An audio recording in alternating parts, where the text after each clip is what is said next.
கண்ணம்மா, நேத்துக்கு FB-ல ஒரு ஸ்டேட்டஸ் போட்டேன் ஃபெமினிசம் பத்தி. 4 பசங்க கமெண்ட்லயே அசிங்கமா திட்டாங்க. அப்படி என்ன ஸ்டேட்டஸ் போட்ட? இரு சொல்றேன். ஆணாதிக்கம் என்னும் முகமூடியின் கீழ் பெண்ணின் சுதந்திரம் ஒளிந்து கொண்டிருக்கிறது. அவ்வளவுதான் போட்டேன். பெண்ணின் சுதந்திரம். ஆணாதிக்கம் முதல்ல உலகம் ஃபுல்லா இருந்தது. ஆனா இப்போ இல்ல. ஒரு சில இடங்கள்ல இருக்கும். Maybe 1 or 2%. நீ எல்லாம் ராஜஸ்தான்ல பிறந்திருக்கணும்டி.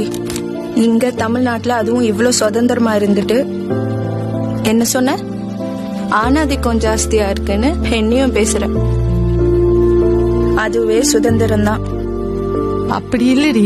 ஒன்னு புரிஞ்சுக்கோ, கடவுள் அப்படின்னு ஒருத்தர் இருந்தாருன்னா ஆணை வலிமையா படிச்சதுக்கும் பெண்ணை மென்மையா படிச்சதுக்கும் கண்டிப்பா ஒரு காரணம் இருக்கும். நம்ம வலிமையா மாறணும்னு நினைச்சோம். ஆமா, உங்களெல்லாம் பார்த்து ஒண்ணு கேக்குறேன். பசங்க எல்லாம் இப்படிதான் அவங்க ஆண்மையை பத்தி பேசிட்டு சுத்திட்டு இருக்காங்களா? இல்ல. அப்புறம் ஏன் நம்ம மட்டும்? இல்லதான். ஆனா அவங்களுக்கு அந்த ஆணன்ற கர்வம் இருக்கே. நம்மள மாதிரி அவங்களுக்கு பீரியட்ஸ் இருந்தா என்ன ஆகும்? உலகம் அழிஞ்சிடும். பீரியட்ஸ் எல்லாம் பசங்க தாங்க மாட்டாங்கடி. எது எப்படி இருக்கோ அப்படியே இருக்கட்டும், அதுதான் நல்லது. உன்கிட்ட பேசி ஜெயிக்க முடியாது. இங்க பாரு, பசங்க பொண்ணுங்க 2 பேருமே ஆர்டினரி தான். ஆனா அவங்க எந்த சிச்சுவேஷன்ல எக்ஸ்ட்ரா ஆர்டினரியா மாறுறாங்கன்னு தான் மேட்டர். அதனால் தாங்கள் கூற வருவது what's your conclusion? 2 பேரும் ஒருத்தவங்களுக்கு ஒருத்தவங்க சலிச்சவங்க இல்ல.